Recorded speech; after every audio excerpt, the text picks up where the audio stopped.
सात फेज के चुनाव का जो इस बार शुरुआत हुआ 19 अप्रैल से लेकर आज हम अंतिम पड़ाव पे हैं। और ये देखने को मिल रहा है कि भारतीय जनता पार्टी या प्रधानमंत्री नरेंद्र मोदी के द्वारा जब ये कहा गया कि इस बार 400 पार का, तो इस नारे के बाद लोगों में उत्सुकता बढ़ गई कि क्या सचमुच इस बार एनडीए 400 पार जाएगी और भारतीय जनता पार्टी 370 सीटें लाएगी। देखिए, चुनाव दर चुनाव जो होता गया और भारतीय जनता पार्टी अपने पिछले जो उनका वोट परसेंटेज था 39 पॉइंट कुछ का, उसमें लगभग 1% की बढ़ोतरी करते हुए 1.1% की बढ़ोतरी 40% से ऊपर वोट परसेंटेज को ले आ रहे हैं। और जहां तक सीटों की बात करें हम किया जाए तो उस हिसाब से मैं देखूंगा कि 319 सीटों से शुरुआत भारतीय जनता पार्टी की हो सकती है। इसमें जो प्लस माइनस किया जाएगा तो उसमें मेरा अपना मानना है कि बहुत अधिक होगा तो 5 या 7 सीटों का प्लस माइनस हो सकता है। तो मैं ये कह सकता हूं कि 2019 में जो भारतीय जनता पार्टी 330 सीटों लेकर एक रिकॉर्ड जीत के साथ आई थी, शायद उसको तोड़ते हुए दिख रही है। दूसरी बात है कि इस बार आईएनएस कांग्रेस ने इंडिया गठबंधन के रूप में एक बनाया, अपनी ग्रुप को बनाया और उसके साथ के चुनाव को आगे लेकर बढ़ा। मेरा सोचना है कि लगता है कि कांग्रेस कहीं न कहीं यहाँ पर जाकर वो गलती कर दी कि वो रीजनल पार्टी के पीछे खड़ी हो गई। जब भी चुनाव होते हैं तो नेशनल पार्टी के साथ जब नेशनल पार्टी का वोट चुनाव प्रक्रिया बढ़ती है तो वोट परसेंटेज उस हिसाब से समझ में आता है और कहीं न कहीं नेशनल पार्टी को एक नेशनल पार्टी मात देते हुए दिखती है। लेकिन इस बार क्या हुआ कि समाजवादी पार्टी, आम आदमी पार्टी, ऐसी रीजनल पार्टियों के पीछे कांग्रेस खड़ा होकर उनको आगे बढ़ाया, क्योंकि उनके दिमाग में एक चीज़ आ रहा था कि हम डायरेक्ट फाइट कर कर बीजेपी को नहीं हरा सकते हैं। तो ऐसे स्थिति में हमें उनको पीछे खड़ा हो जाना चाहिए। और आज के डेट में मुझसे पूछिएगा तो कांग्रेस और जो इनकी आईएनएस और इंडिया ग्रुप है तो 66 के साथ हम आगे बढ़ते हुए, यानी 123 के करीब हम आकर इनके आंकड़ों की इंडिया गठबंधन को देंगे। और कांग्रेस की जहां बात करेंगे तो वह 62 सीटें ले आकर आते हुए दिख रही है इस चुनाव में। और वोट परसेंटेज का जो बढ़ोतरी हुआ है वो कम से कम लगभग उनका 4 या 7% का बढ़ोतरी है। इतने वोट परसेंटेज बढ़ने के बाद भी उनके सीटों में उस तरह का इजाफा होते हुए नहीं दिख रहा है।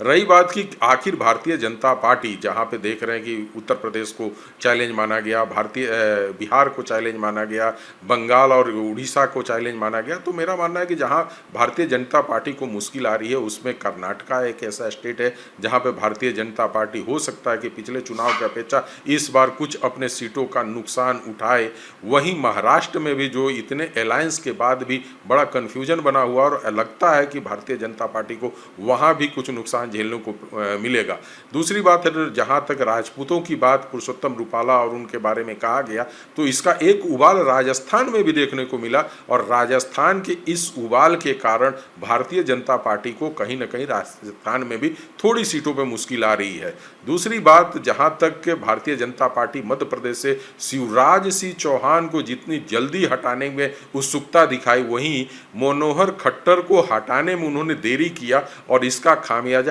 बहुत बड़ा भारतीय जनता पार्टी को हरियाणा में देखने को मिलेगा। तो ये वो स्टेट है जहां पे लगता है कि भारतीय जनता पार्टी को नुकसान होगा, लेकिन भारतीय जनता पार्टी की संख्या बढ़ रही है, सीटों की संख्या बढ़ रही है। तो वो जो स्टेट है तेलंगाना और आंध्रा, जहां पे प्रधानमंत्री नरेंद्र मोदी ने काफ़ी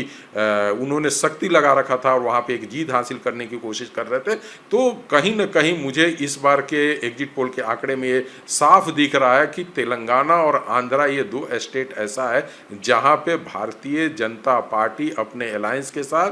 अच्छा करने जा रही है। वहीं पे उत्तर प्रदेश, जहां पे एक बड़ा चेहरा योगी आदित्यनाथ का लगा हुआ, मुख्यमंत्री का, ऊपर से प्रधानमंत्री का अपना लोकसभा क्षेत्र भी उत्तर प्रदेश से आता है, तो वहाँ भी पिछले की अपेक्षा 2019 की अपेक्षा यहाँ पे भी काफ़ी संख्या बढ़ते हुए दिख रही है। और लग रहा है कि कहीं न कहीं इस बार 2014 का जो 71 सीटों का रिकॉर्ड रहा हुआ एनडीए का, उसे कहीं पार न कर जाए। फिर हम चलते हैं उड़ीसा। उड़ीसा में जहां पार्लियामेंट में हम बहुत बेहतर करते हुए दिख रहे हैं, उसी तरीके से हम असेंबली के सीटों पे भी मेरा मानना है कि हम काफ़ी अच्छा कर रहे हैं। और जिस तरीके से आंकड़े बढ़ रहे हैं, चूँकि होता क्या है कि जब रूलिंग पार्टी अपने सीट से हटती है तो उसको पकड़ना कि कितने वोट का नुकसान हो रहा थोड़ी मुश्किल होती है। लेकिन मुझसे पूछिएगा तो उड़ीसा में अभी मेरा मानना है कि सेकेंड बड़ी पार्टी करीब करीब 60 सीटों के करीब आकर भारतीय जनता पार्टी रहेगी। लेकिन कुछ बड़ा निराकल वहाँ पे होगा भी तो उड़ीसा की सरकार इस बार भारतीय जनता पार्टी की होगी, यानी कि उड़ीसा में सरकार वो बनाते हुए दिख रहे हैं। उसी तरह से टीडीपी के साथ भारतीय जनता पार्टी आंध्रा में सरकार बनाएगी और अच्छे खासे बहुमत के साथ, और टीडीपी तो सिंगल लार्जेस्ट पार्टी बनेगी और यानी कि बहुमत की सरकार अकेले टीडीपी बनाएगी और उसके अलायंस के साथ उसकी सीटें काफ़ी बढ़ते हुए दिखेगी।